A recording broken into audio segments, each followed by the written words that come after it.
Hello, everyone, and welcome to this conversation with the filmmakers featured in the playlist on Argo, Bay Area Filmmakers of SFFILM. My name is Amanda Salazar. I am the head of programming and acquisitions at Argo, and I am so pleased and excited to be having this conversation with this wonderful group of filmmakers joining me this afternoon. This conversation is going to span talking about their work, the films that are currently available on Argo. And also I really want us to get into talking about regional filmmaking, talking about being filmmakers from and in working in the Bay Area, and in general, just your kind of thoughts and feelings of working within the short form, especially for anyone tuning in here, listening for, interested in Argo and what we're up to. So with that, I would first like to start with some introductions. So if you could each introduce yourself and the film that you currently have on Argo. And also if you can remember, and apologies for putting you on the spot, if you can tell us when the film played at the San Francisco International Film Festival. So Cameo Wood, could we start with you? Oh, Cameo, you're muted. Hi. All right. My name is Cameo Wood, and I'll start over. My name is Cameo Wood, and my film was Real Artists, I think, and Mario and Kate, correct me if I'm wrong, but I think it played 2018. Is that right? Yeah. We don't know.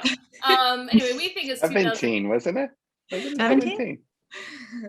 I love this. I'm already putting us on the spot of remembering back to the days of when the film played at SFFILM. I told you I'm starting off with a hard question. This is really hard. It is. And so Real Artists is a short science fiction film, and it played at the San Francisco Film Festival, and I was so pleased to have met Amanda through that experience. Yeah, me too. Kate, would you mind introducing yourself? Sure. My name is Kate McLean, and I'm a director of two films that are up on Argo this week. One is called Gut Hack, which I think played at SFFILM in 2017, and one is called Marty, which I think played at SFFILM in 2018. And I directed both of those along with my friend and collaborator, Mario Filoni, who is also here. Hello.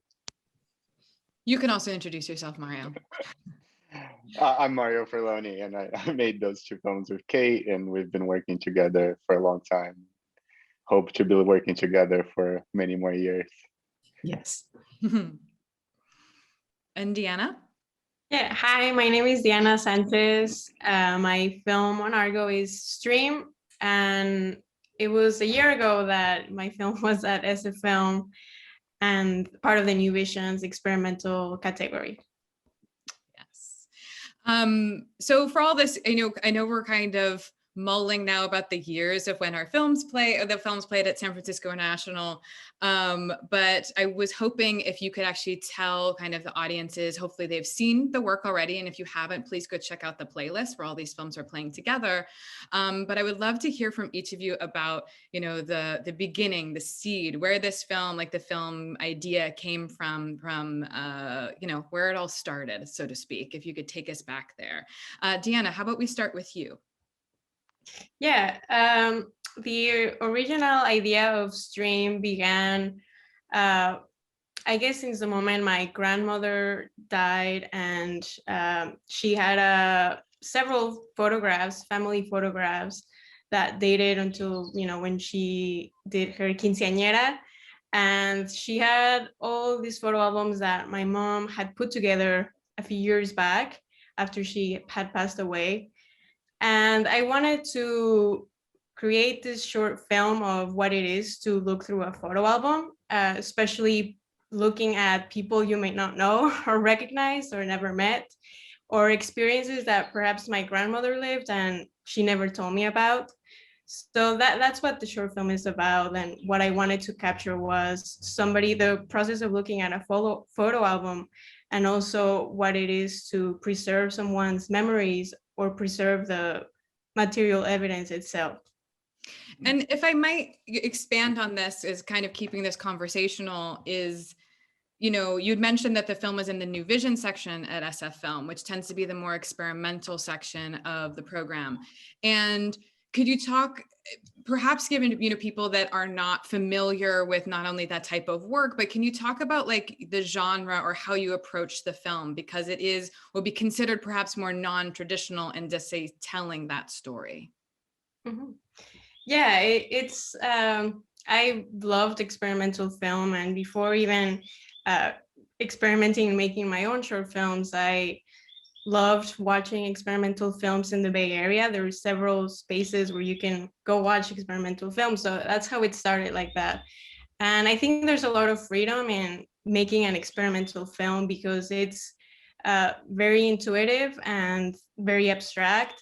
And not only could I depict someone's memories or photographs in an abstract way, but I could also comment on the medium itself in the short film.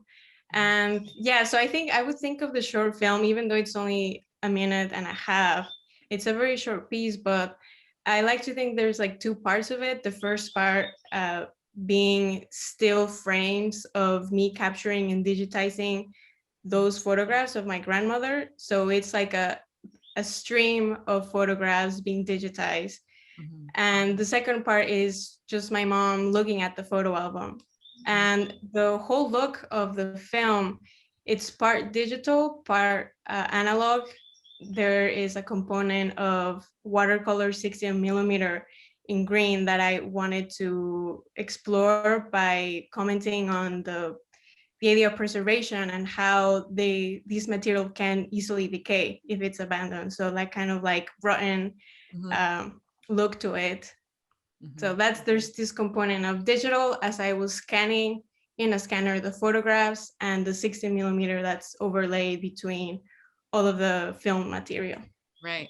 And it's a film so much to your point, like about process. And I think that's what's really captured, especially what experimental film does very well, is it reminds you of the process of what making film is and kind of deconstructs it, which you did expertly in 2 minutes. Kate and Mario, I would love to hear you both talk about, there's 2 movies. One is a nonfiction, one is fiction, tonally very different, and yet there's humor in both, I would think. And so if you'd each like to talk about, perhaps the first film, Gut Hack, and then, chronologically, that is, to talk about that film. Again, kind of where it started for you, and then also then Marty. I think those processes in itself are very different, but if you would mind explaining, we'd love to hear. Yeah, totally. Mario, do you want to talk about Gut Hack? Well, actually, you should talk about the origin story, because it's more fun when you tell it, I think. Okay. So Gut Hack is a film about a guy who decides he wants to eradicate all the bacteria on and in his body and replace it with someone else's bacteria. And it's a documentary, and the film really began when a friend of mine who was speaking at a biology event asked me to come along as kind of a moral support. And so I was in the audience, and I think it was an open bar, or it was in a bar, and there was a guy in the back of the bar who had a couple of beers, and he was just kind of like heckling the speakers. And he was like a little bit of a punk, and I instantly sort of thought, I want to know more about this person. And we struck up a conversation, and he told me that he was a biohacker and that he had this plan to take on this experiment to get rid of all the bacteria on and in his body. And I sort of said, can we film it? And he said yes, and that became Gut Hack. And I was lucky, as I always am, to drag Mario into that as my collaborator, and almost lost him a couple of times because there's a lot of bodily fluids and it's kind of a gnarly film in some ways, but it was really fun. I mean, like I said, there's humor in there. There's like some there's definitely to this I would say attaching yourself to this person at this time. Could you talk a little bit too about how long you were with your subject? And again, and trying to frame this too in a way of talking around, just that process, especially with making a nonfiction film, what your experience was like, perhaps, and how long you were with your subject and what the experience was like for you. Totally. I mean, I think that the actual experiment that we documented with our subject, Josiah Zahner, was a matter of about a week. I want to say. So we were with him basically. He designed protocols of an experiment. He had been sort of filming himself on a GoPro rig and capturing his like routines. And he ordered a bunch of crazy antibiotics on the internet and went through a series of regimens that we documented, and then got a friend to poop in a jar, which became the source of the bacteria that he was going to ultimately replace his bacteria with. Checked himself into a hotel down by the San Francisco airport, which was really hilarious, just like the most anonymous hotel in the world. And he's just like going in there with all of these antibiotics and all this poop and, supplies. And then that was where traveling during kind of, COVID was bad, like, right? Like, yeah. this is what people were really doing in hotels. Totally. Anyway, I don't want to give any spoilers, but it was a relatively short period of time. And then I guess he did some follow-up afterwards of genetic sequencing to see whether or not the experiment succeeded. And so there was a break in our filming with him while we waited for those results to come back. Mm-hmm. And then we spent a day or two with him kind of after that. Got it. Wonderful. And Mario, it looks like you're going to be talking a little bit about Marty. Kate, also please feel free to chime in, but can you talk about the beginning of that project? Sure. So that project, what happened with that project, we're planning, we've been writing this feature fiction script for a long time that finally we shot and released it released it as much as you can release anything in 2020, called Freeland. And as we were doing that we were about to shoot, and then something happened. We had to postpone the shoot for a year. And we had such like pent up energy of trying, we were gonna go and shoot this thing that we had been planning for years. And we needed to put it onto something. And so I think, and at the same time, a friend of a friend told us this magnificent story of something that happened to them. And we ended up recording that story just as you would do in a doc. And then a lot of the script was actually a transcript of like some of the interaction that he described. And we were just trying to like, it was just so funny when this person described it to us, even though it was about like making preparations for his father's passing. Like it was so funny that we were just trying to, okay, can we capture them? Can we make the film half as funny or a third of it as funny as when this person told his story? And if we can, it would be it would be successful. So it was an experiment, I think, in tone. We'd never done anything in comedy, and I've never done anything since. So like that was really interesting to try. I was going to say, and correct me if I'm wrong, but was this the first narrative film that you had that we had worked on together? Yes. You and Kate had done together. Okay. To your point, like I think that's also just want to call that out. I do find that you guys were very successful at capturing that moment, especially in Marty. The tone is so great throughout that film. Thank you. Yeah, just to your point of like that transcript, I go, yeah, everyone should watch that movie and you're going to see exactly what that's about. And so Cameo, now to you, would love to hear about kind of the beginning, the seeds of Real Artists. Yeah, I think in around like 2015, I was on a flight and I grabbed a copy of MIT's Technology Review, and it had a bunch of short stories. They had this science fiction short story edition, and I was reading it on the plane, and I read a short story by Ken Liu called Real Artists, and I just thought it was awesome. And like while I was literally on the plane, I emailed him and I was just like, you know what, I want to make this into a movie. Is it available? Like, can I do it? He's like, oh, it's like one of my very first short stories. Like, you can have it for $50. So it worked out great as an option. And it's funny now because like his stuff has been in, Sex and Robots. He has a whole like series coming out on a big channel. So I was incredibly lucky to get him just when he was just starting to publish his short stories. And I was, I felt like I wanted to translate that from story to screen because I had a background in neuroscience and artificial intelligence, which are the themes of his short story. And so I felt like uniquely positioned to tell that story. And it was something I was really passionate about. So it was pretty exciting for me to find that story. I mean, and also making a film about the film industry, I'm just going to say, as someone that watches a lot of movies, is not often, it doesn't often succeed, and it doesn't often actually translate over time. And your film today feels just as relevant. Like watching it again, I'm like, yep, that's it. Like, this is where we're going. And it's really evergreen. And I think that's really remarkable, not only to how you as a maker and your approach to it, but that kind of tweaking that you did, which I also think sci-fi does so well, but it translated so well to our medium. I feel like, again, this isn't really a question, it's more of a leading compliment to the strategy that I think you employed that works so well, that actually feels incredibly topical. So maybe switching that to, can you talk about like that thought process and incorporating the film industry into this in a way that, like I said, does feel so relevant, and really yeah, maybe I'll just keep it at relevant.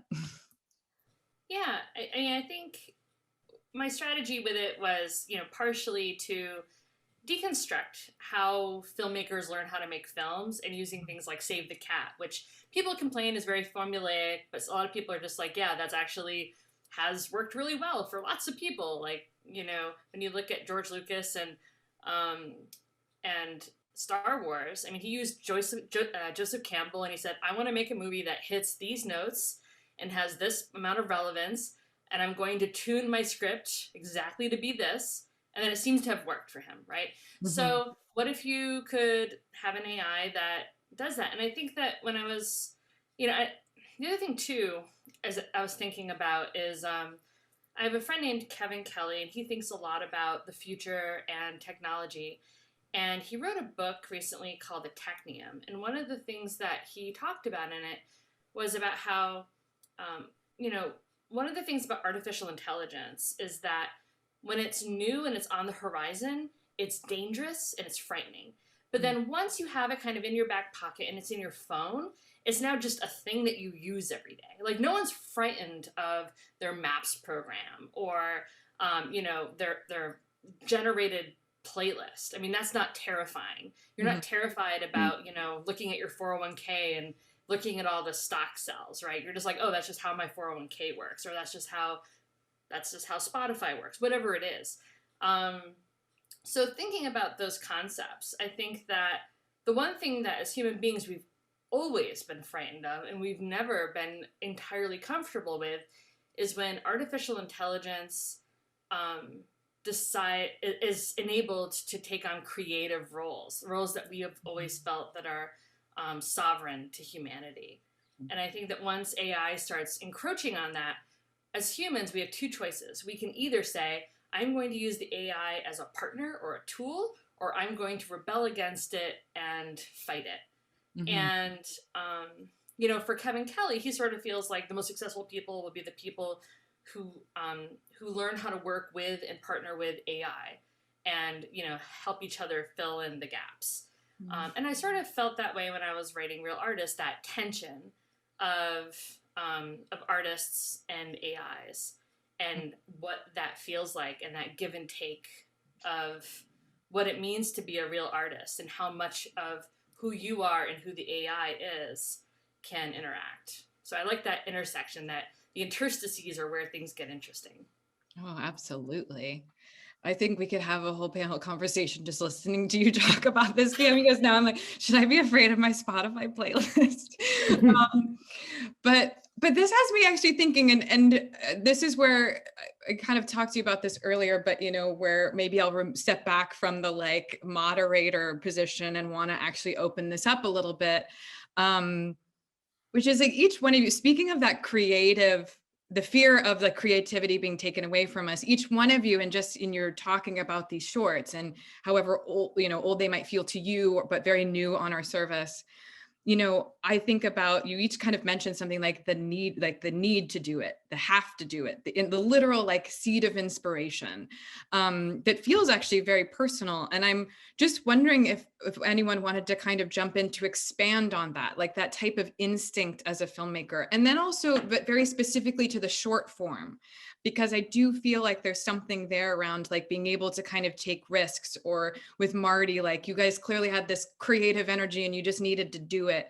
And I'm just curious if any of you would be able to expand on that, or like what drives you as the filmmaker to specifically to go, that's the idea I want to pursue, and I'm going to do it in a short length.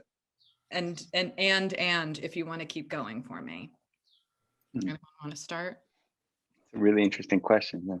But it's not a question, Mario. Like, it's not a question. It's just it's not like, I know it's not a question. So it's no. But it is, yeah. But it like I think there's something about the short format that is some of the considerations and the hangups when you're trying, like when you're thinking of a whole, like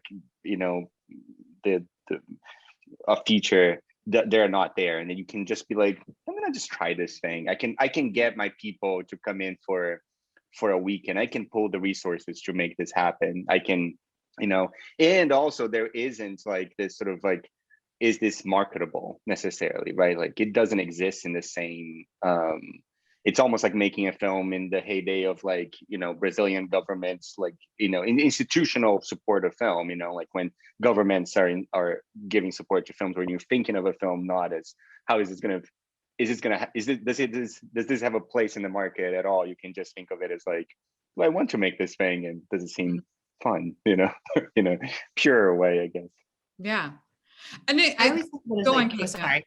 No, please. It always feels like a crime of opportunity almost to me with Yeah. a short film, where it's like something presents itself and there's something about the length, like Mario was saying, that gives you permission to try something, and everything can come together pretty quickly. And I think with both of the shorts that Mario and I have here, it was completely that, where it was like, oh, here's a mortuary with a friendly funeral home director who will let us use this space for a weekend. We have this discrete block of time. Let's see what we can do. Oh, here's a guy who's going to do this experiment on himself over the course of 5 days. Okay, what can we do? And then you can just sort of run with it. Yeah. So how much of that, speaking of that space, are you coming prepared, or are you also kind of experimenting while you're in there? Because it kind of feels like they feed one another. Is that? Yeah. I mean, I think you kind of have to do both, like in a documentary context, because we have a narrative thing here and a documentary thing. And in a documentary context, I always want to make a plan on paper and then be prepared to throw that out the window and follow whatever's actually happening.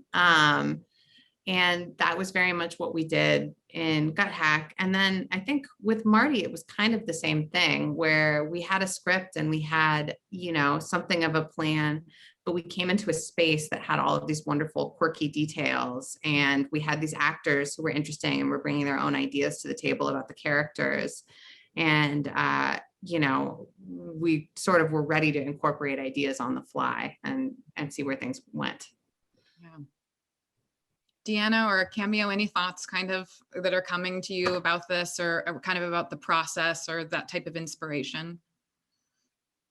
Yeah, I think I would add that for experimental films, I think that it's more common to be in short form.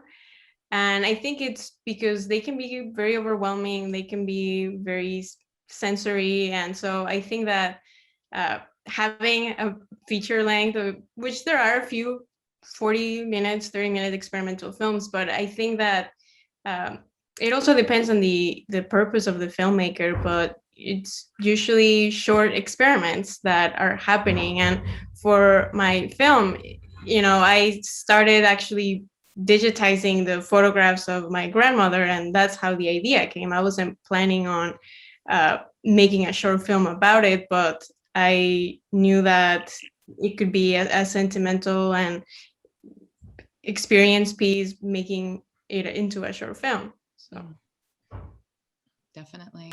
I guess for me, I didn't approach my films in any kind of I don't know. I guess I always wanted it to be intimidating.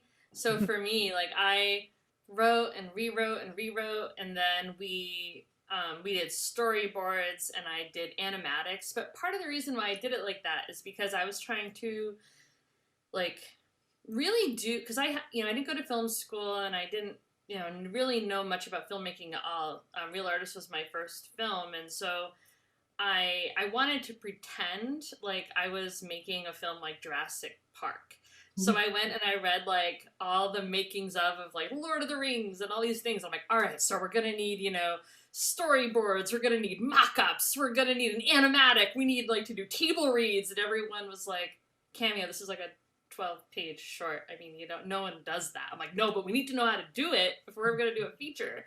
So for me, I feel like Real Artist was like an experiment on going overboard so that I would know how to make all my mistakes on a smaller scale.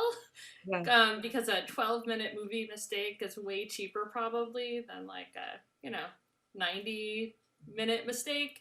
So anyway, so I basically just kind of went entirely overboard, and it took me a super long time. And plus, Real Artists also had a lot of VFX, and it turns out I've since learned not everyone does their VFX in Apple Keynote. Not common. That's how we did it, because I don't know how to do VFX. And it was really funny because like when we won Best VFX at Holly Shorts, and everyone was like, "Wow, what tools did you use?" And we're like, we used a lot of Keynote.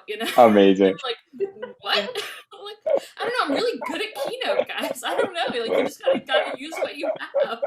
Oh my gosh. That's so good. Oh, that's right. I also I'm just gonna at this point be like in awe of like, again, these types of conversations, what I find so valuable, because to your point, Cameo, it's like this was your experience that you're saying, and there isn't one rule book to make a short film. Like there isn't one way to do it. There wasn't one way, like what team or how to best do it, and all kind of a learning experience. And that is definitely something I want to reiterate and like people to understand, because there isn't a formula. There isn't a specific length that's like right for, that we, often as programmers or places that house them get asked a lot. So I do think that's really valuable to share, Cameo, your approach. I love it. And it's a great film. So So kind of transitioning then into maybe kind of then that next stage, which is, all of these films have played festivals. They all played SFFILM. I mean, Deanna, I do want to kind of have a caveat to yours, because your film actually came out in, we're in the process of, you could call it the year for film festivals, like the ghost year of festivals, right? Because everything shutting down. So you didn't have the in-person experience. But what I'm getting at is I'm wondering if you could each talk about not necessarily like all the festivals that your film has played, but specifically kind of that space, like the importance to you, the value you find in film festivals. Because I do think that's often like we get asked that question a lot too. I'm sure you do as well, but perhaps you could just say, give some advice or, thoughts on the festival world. And I'm happy to hear your thoughts even currently, because I do think that we should be acknowledging the fact that we're having this panel like this and maybe not all together. Deanna, would you want to go first? Because I think your experience is very current. Yeah, I was very sad that the festival had to cancel, I think, a week before. I think SFFILM was committed to do it in person, and then there was the shutdown. So it was a little bit sad that I wasn't able to present it at SFFILM. But I did have shown it at Other Cinema or ATA at San Francisco in the Mission, and also in Oaxaca in Mexico. That year, November 2019, I was able to go to Oaxaca and screen that film. And I think that was the most exciting film festival I've ever been to, especially because, I'm from Mexico City, but it was my first time going to Oaxaca and going to this little mountain film festival. And I was kind of nervous because there were 2 film screenings there for mine, and I didn't know how it would translate. And it was easy to connect with the people that were there. And most of them there was this theater in this indigenous town in Oaxaca, and most of the films and the film festival was presented there. And it was really exciting to connect with people and, have conversations about, the kind of concepts that they were exploring, and what my purpose of that film was, or that the films that were screening at the film festival. And to meet all these kind of collectives that were going on in these small towns in Oaxaca, and all of that was really exciting. And I think that's something that I miss a lot in film festivals.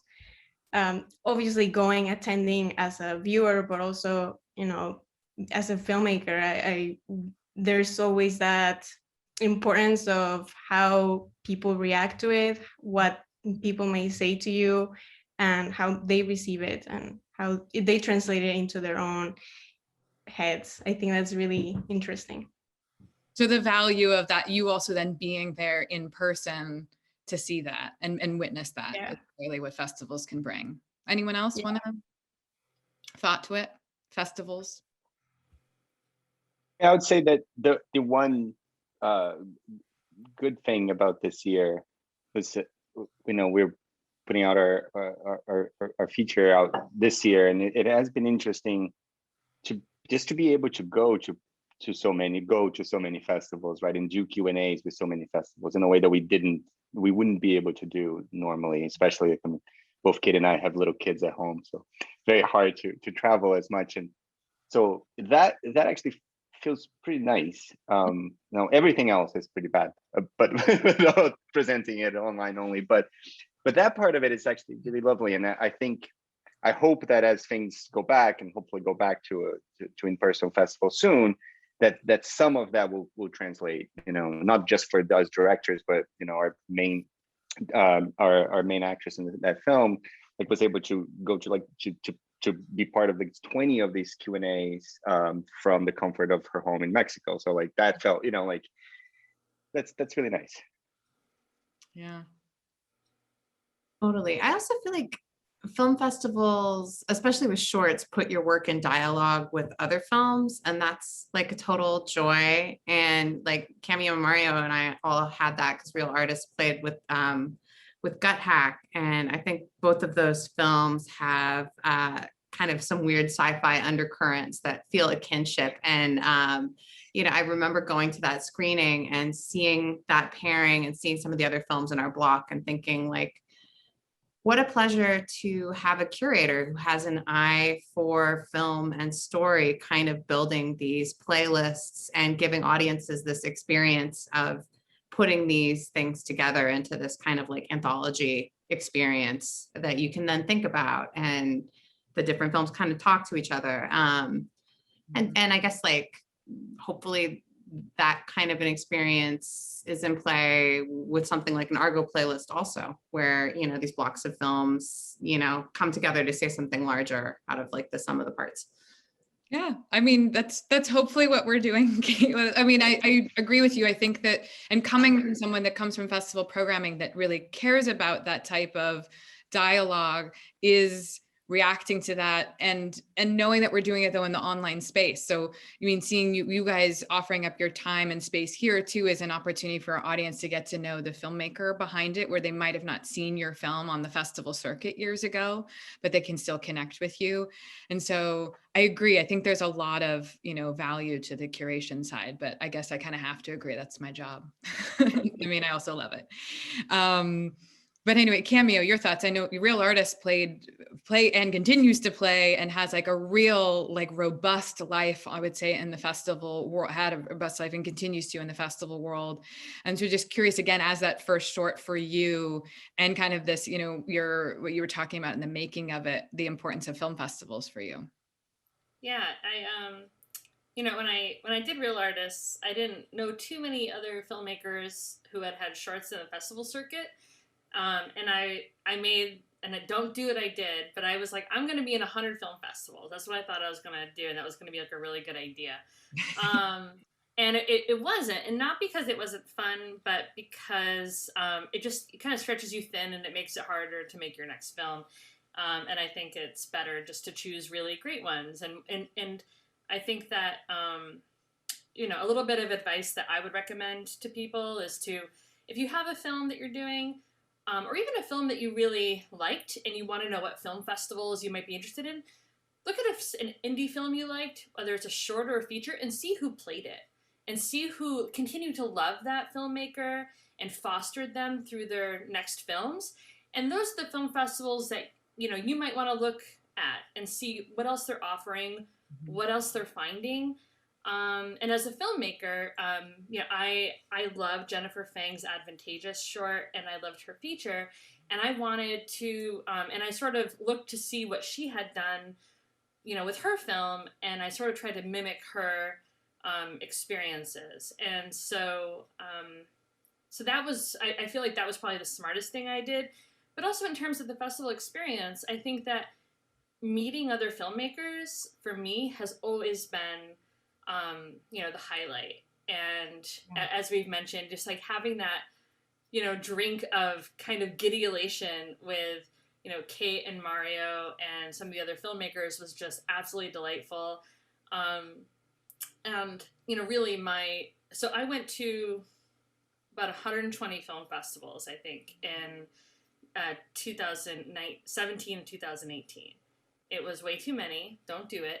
But, you know, I honestly, like my biggest memories from that are hanging out with filmmakers and talking to them. And now when I'm working on things and I've produced a ton of films, these are the people I call. These are the people that I consider like are the people I came up with, that like I kind of graduated with, you know, SFFILM.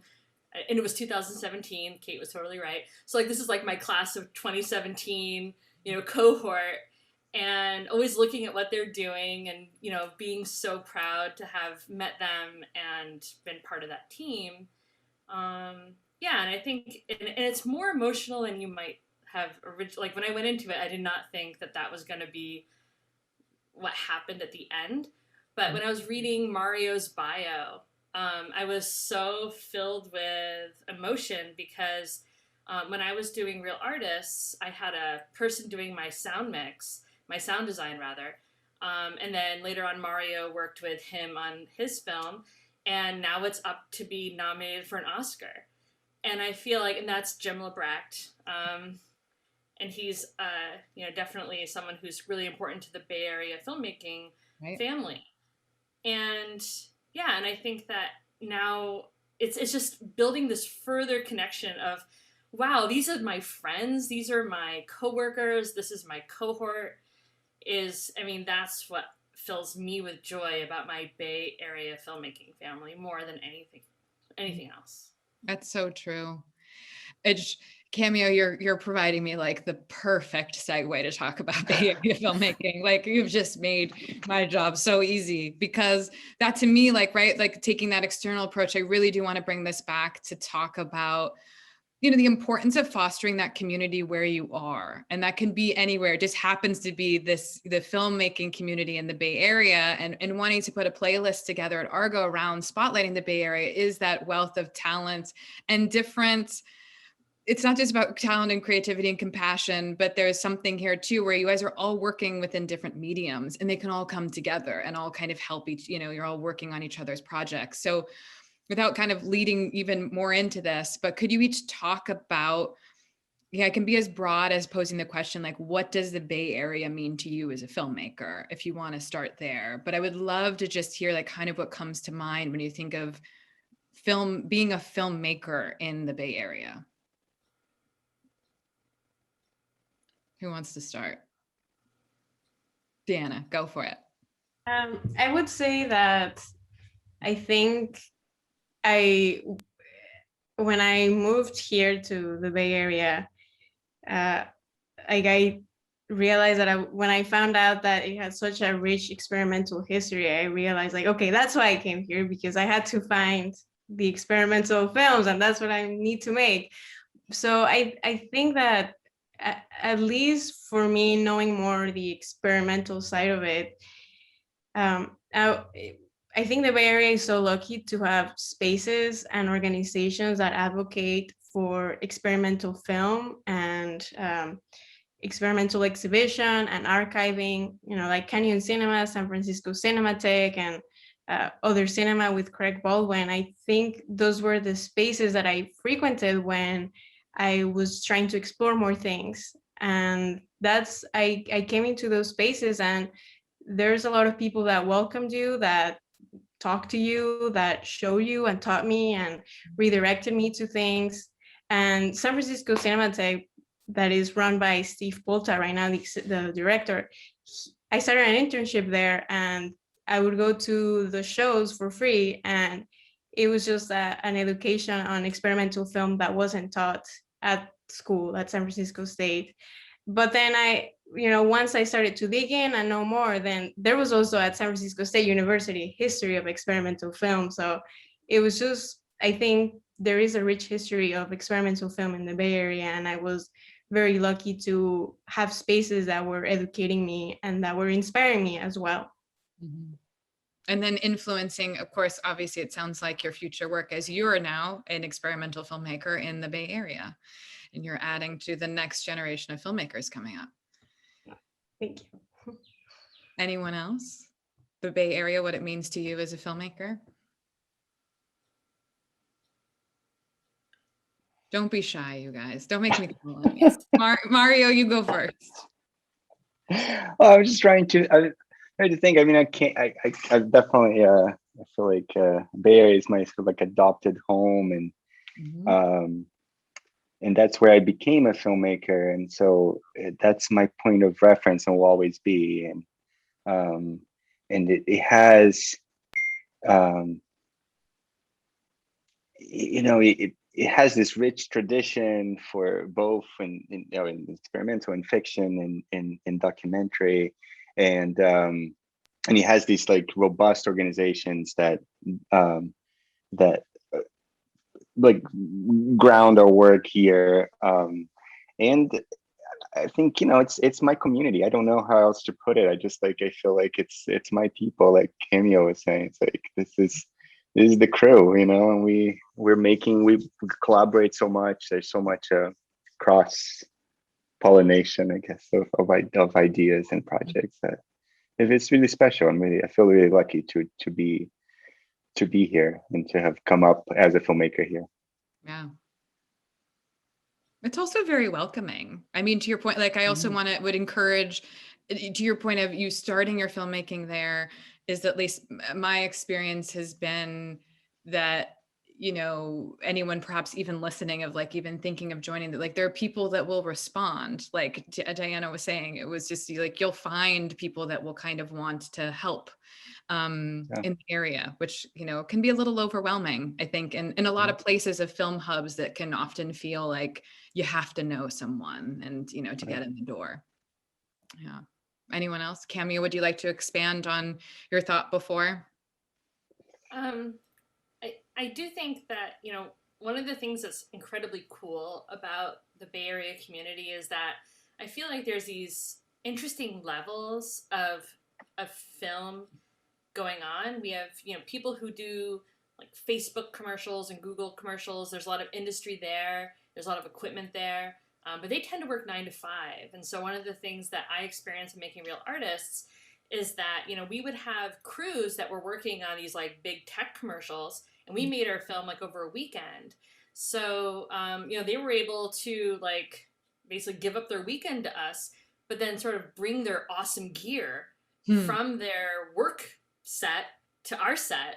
And they had all this experience. Like we were working with people that are just like industry pros with like all this rad stuff that we were able to take advantage of. And the reason why is that like commercials are great and they're fun and they allow you to like experiment, but it's not the same as telling like a bigger story. And the other thing too is people love helping other people make their dreams come true.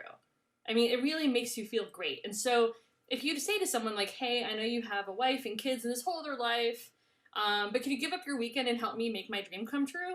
Like sometimes people will say yes. And here in the Bay Area, like they also have like all the stuff and the gear and the experience. And also, they might not get asked very often, like, can you help me make my dream come true? And and I was really lucky to have been, crazy enough to ask people to do it and that they did. And the other thing too about the Bay Area as well is that I think, we are in this juxtaposition between, you know, tech, and we're in industry and everyone knows this as like the .com whatever, but there's this undercurrent of these like artists, and whether you're a counterculture or kind of, you know, the straight narrative or whatever, there's this pressure of, I don't want to build another app, I want to make art. And if you can find those people like Diana and Mario and everyone's been talking about, if you can find those people and just say like, hey, we're making some art, you know, like things will burst out and people are like, oh my gosh, I need to make some art, let's go make some art. I mean, I think that's also why you see Burning Man come from the Bay Area, is people just need to like explode and have art. And if you can find those people who need to make art, they will do anything for you, and you'll do anything for them. And I think that's part of what makes the Bay Area so great. Yeah, I like that. I kind of use the thought of like, San Francisco will break your heart, but then the people that are there to console you are all those creative people. Like, and that's what buoys you again. That's at least, that's very clearly like very personal. Maybe that's like reading into it, but like we're all kind of have come and stayed and seen this, like we've all experienced that warmth, right? Like we've all experienced that, and it's really beautiful. So anyway, Kate, for you, the Bay Area for you? Yeah, I mean, I think it's all of those things. Every single film that you take on is a different experience, and I feel like every project that I make, I connect with, like, even though this is a small community, I connect with some new wonderful oddball that I've never met before because of some highly specific need. Mhm. And I come to love that person. You know, like sometimes I work as an archival producer on documentaries, and so I worked on a feature documentary where I had this opportunity to connect with a wonderful oddball collector of films here in San Francisco named Craig Baldwin, who was like such a joy and a repository of wealth and knowledge. And he like welcomed me to his film basement and taught me to use his film viewer. And like, I welcome those sorts of experiences with every new thing that I make. And I love that about this city, that sort of generous spirit that people have, where they don't hoard what they've got, they will share it with you. Absolutely. Well, speaking of that generous spirit, you have all been so generous with your time and sharing this, like, again, like to me, it's bringing up wonderful memories of us all being at SF Film together and having these Q&As and what that was like. But then it also like really buoys me because your work still is so meaningful. I'm so excited that it's on Argo and audiences get to connect with it still. And just hearing how you all talk about your approach to short film and then filmmaking in general is just so wonderful. And I can't thank you enough for your time. But we'll hopefully have you back with more short films that you're going to continue to make, because that's the beauty of an online platform. But with that, thank you all for joining me today. Any final words from anyone, or just a goodbye together? We're good? Thank you. I think we're good. Lovely. All right. Goodbye, everyone. Thank you so much.